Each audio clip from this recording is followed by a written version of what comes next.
All right, so moving on to the final segment, I'll be sharing my opinion on which WWE pay-per-view was the greatest of all time. I'm talking about Backlash. Which WWE pay-per-view was the greatest Backlash in WWE history?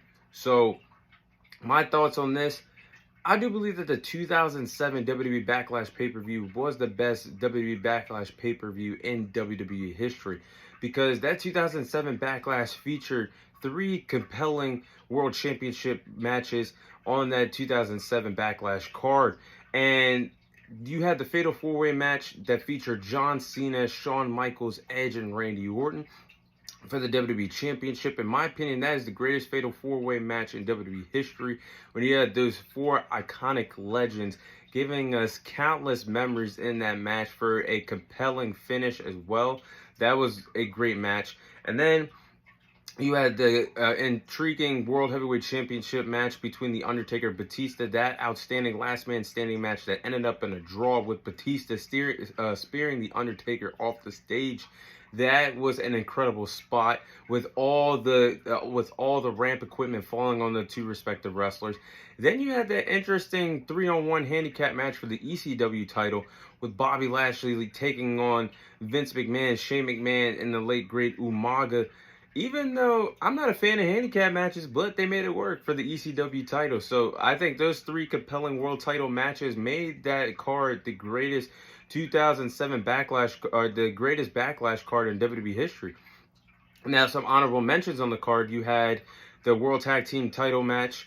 You had the Hardys taking on Lance Archer and Trevor Murdoch for the titles. I'm trying to think who else was on the card. I think you had the Women's Championship match as well, with Melina defending the title against Mickie James or someone like that.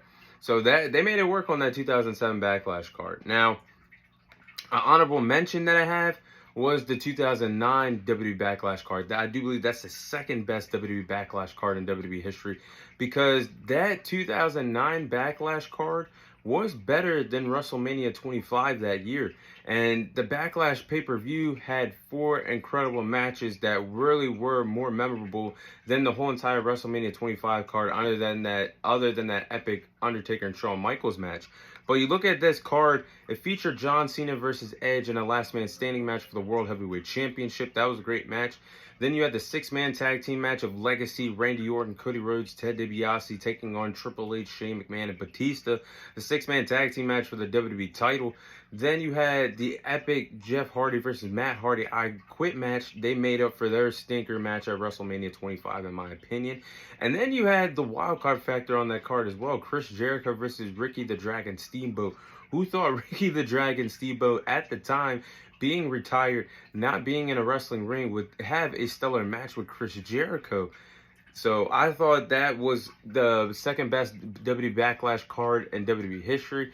If I had a moment, my favorite Backlash moment in WWE history probably would be AJ Styles winning the WWE title against Dean Ambrose in 2016 Backlash, due to the fact that AJ Styles traveled across the world, wrestled in TNA, New Japan Pro Wrestling, and finally got to the big stage, the mainstream of WWE, had one of the best rookie years in WWE history, and went on to win the WWE title being in